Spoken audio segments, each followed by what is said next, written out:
Hello and welcome to Planet Cruise Weekly, where this episode we're talking and looking at the launch of the world's most luxurious cruise ship, the Regent Explorer. So keep watching and enjoy.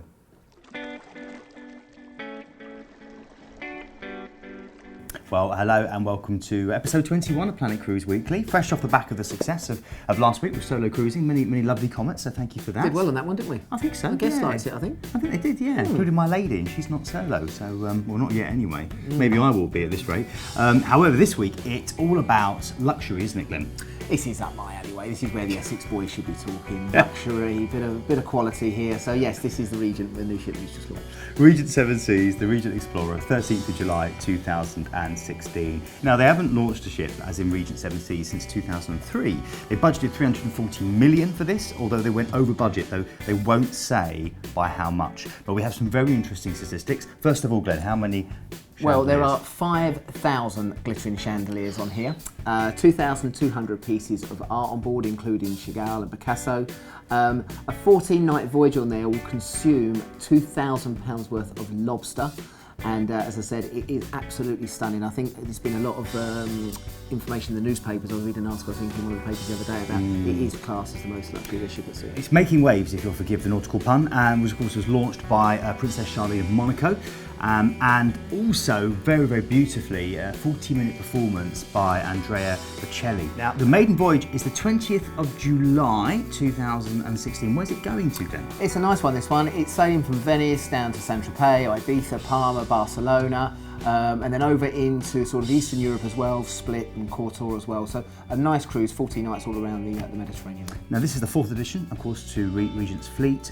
750 passengers in total, which is just over 55,000 tonnes, and it was built in Fincantieri, which of course is in Italy. Now, guest to crew ratio is one guest to 1.38 crew members. And also, what's included? On this one, obviously, you get your flights, you get excursions, which we'll touch on a little bit later on, unlimited drinks, gratuities, and of course, all your diners included on that one as well. So pretty much everything, as you Everything, said. yeah. There we go. Okay, now, in July next year, this ship will be having its debut season in Northern Europe. By saying next year, I mean 2017. And of course, Regent Seven Seas are now expanding all their Explorer class vessels to a new sister ship in 2020, plus plowing 150 million into refurbing the whole fleet. So lots to come. We're going to look at cabins first, I believe. Let's look at them. I think they call them cabins, they could be staterooms. So it's all suite, all balcony accommodation, boasting the largest balconies at sea. In fact, 70% of the balconies are nearly 10 foot deep, which is pretty good. Yeah, it's not pretty too bad, good eh? indeed. 375 different suites across 10 different categories. More than 60% of the ship's suites are 470 square foot or larger, and all have walk-in wardrobes. It's a bit special, isn't it? It's very special indeed. But the best one, or the biggest one, is... The one we would go for. Yeah, of course. If we were going for We've it. already booked it. Exactly. And it's the ship's most luxurious accommodation is the nearly 4,000 square feet, 2-bedroom Regent suite. Now, I've just booked a guest on a balcony cabin on one of the mainline ships, and that was 305 square feet. So this is 10 times the size of the cabin I've just booked for somebody. It's got a wraparound balcony, 270-degree views. It's the largest suite in the industry. It has a grand piano in the main sort of dining room area, which is of course what you need. Also has a glass enclosed sunroom, an in-cabin spa with 2 heated mosaic tile lounges that look out over sea views, just mind-blowing, a sauna, a steam room, a private space for treatments from the spa, which are all included. Best of all, the bed, the master bed, took over a year to make, and it features this, what they call Savoie mattress, which is made of horsehair.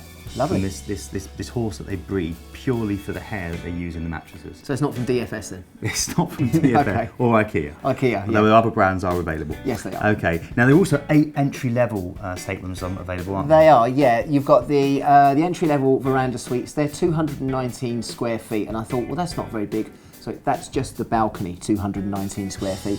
And then you've got the deluxe veranda suites. The balconies there are 255 square feet.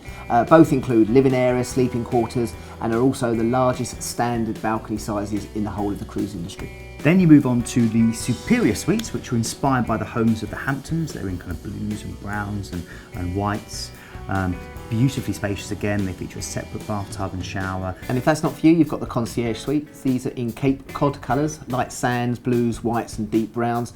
And the difference between the superior and the concierge suites is that each passenger booked on the concierge receives a one-night pre-cruise luxury hotel package and also priority access to book the shore excursions and speciality dining as well.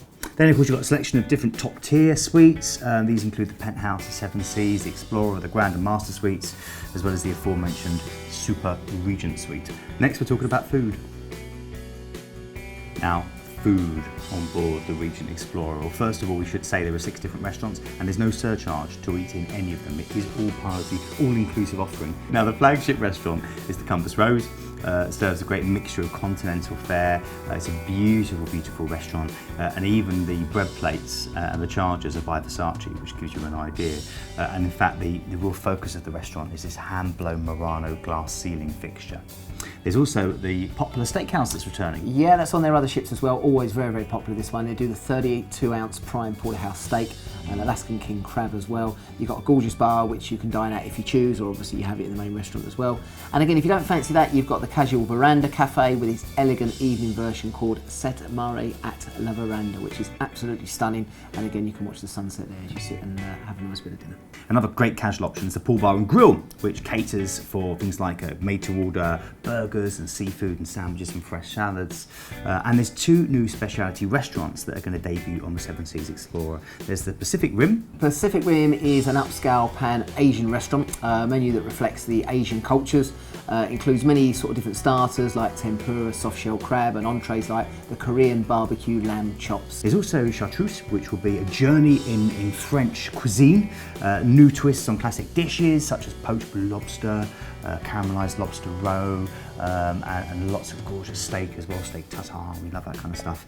Again, it's modelled on a Parisian street, complete with cobbles as well. So some very exciting dining options.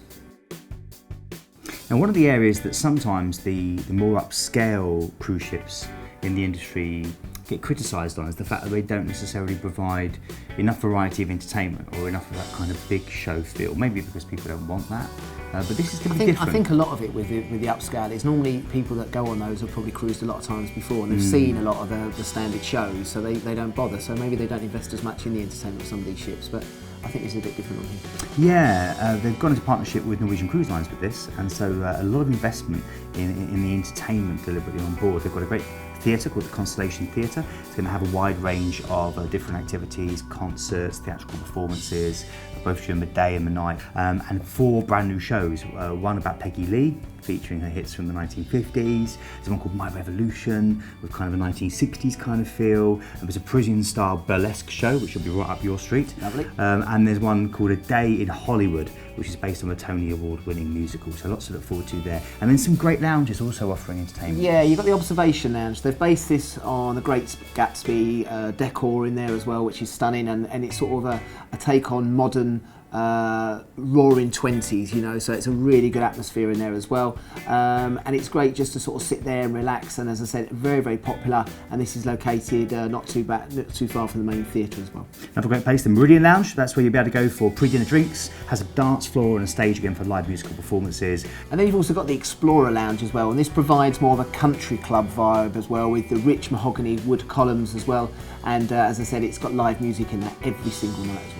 And then probably the most exciting thing is the first ever move into a culinary kitchen on board, and it's based on the renowned cooking schools of France, and it's going to provide personalised hands-on instruction to passengers. Now, there'll be more than a dozen different classes offered at the Culinary Centre, spanning topics such as mini desserts, food and wine pairing, fish and shellfish preparation, healthy cooking, and these classes do cost, but I think it'll be well worth it for the expertise you'll gain. And also the ship's executive chef, Catherine Kelly, who's kind of devised this, has also put together 22 gourmet, what she's calling explorer tours, which sound really interesting. Glenn, tell us about them. Well, basically the guests can go off. I mean, for example, in Rhodes, guests can spend a day with a Greek family in their restaurant. In Provence, there's a tasting at La Croix Winery, followed by a gourmet dining experience at the renowned La Veuve d'Or, which is a 3 Michelin star restaurant in Saint-Tropez. So you've got the opportunity to experience these off the ship. Fantastic. And there's also one in Sorrento, which I really like the sounds of, where you get to go to a local fromagerie before dinner in the gardens of the restaurant Don Alfonso. Incredible. And of course, as you'd expect, there's lots to do if you want to get pampered on board, including a Canyon Ranch spa. It's the largest in the fleet, over 2 different levels, and features a beautiful infinity pool. And the style is kind of like silk wrappings and Swarovski crystals, which are used to create this idea of the kind of magical forest at twilight. So it really is a very relaxing place to go and enjoy some treatments. And treatments are in conjunction with red flower. Examples include the ritual of the Arctic Sea, which includes ingredients sourced from the Arctic Circle. I can imagine you there with that kind of stuff. I can imagine with my face pack all over you. Oh yeah, and cucumbers and all that. There's also a good fitness centre, and you've got access to free fitness classes such as yoga, cycling, Pilates, variety of different cardio and weights machines, and free weights as well. And plus there's a sports deck, a jogging deck, an 18-hole putting green, a netted area for driving golf balls, it's a tennis court, and also what they call pickleball court, which is a mix between badminton, tennis, and ping pong. That'd be interesting. You like a bit of ping pong, don't you? I love a bit of ping pong. There we go. I mean, in the end, as I said, you cannot get any higher than this within the cruising industry, and we know it's, price-wise, it's going to obviously appeal to a small percentage of people, but I think if you want the quality and you want to be sailing on, as we said, the most luxurious ship at sea, this is obviously one to have a look at. Certainly is. Lots to look forward to. We hope we've kind of shed a little bit more light about this ship and what to look forward to when it does indeed come to the UK. We said, didn't we, in 2017. Now, first of all, can we just say, if you do want to get in touch, because we'd love to hear your comments, how do they do it, Glenn? There's loads of different ways to do it. You can follow us on Twitter, we've got Facebook. Again, you can contact us at hello@planetcruise.co.uk. The other way to do, of course, is to go on the Planet Cruise website. As I said, that will bring up all the cruises which cater for everything, to suit all price ranges on there as well. And again, if not, just give us a team a call here in the office and we'll be happy to speak to you and try and get you booked on the right cruise. I want to say thank you to these people as well who got in touch last week after our solo cruising episode. So a big thank you to Catherine Ryan. She said episode 20 for solo cruisers. What a great episode this week. Just need to go ahead from my consultant so I can book somewhere, hoping for October. Well, fingers crossed for you, Catherine. Thanks so much again for getting in contact. Monica Ardrey as well said great. Was hoping that they, as in us, would focus on solo travellers, and we have, Monica. And Barbara Jenkins, good clip about solo cruising. So thank you so much for your feedback. Remember, we want more of it, and we really do use it to shape the future of how this programme will look. Have a great week, whatever you do. Thanks very much for watching from myself and Glenn. Cheers, guys.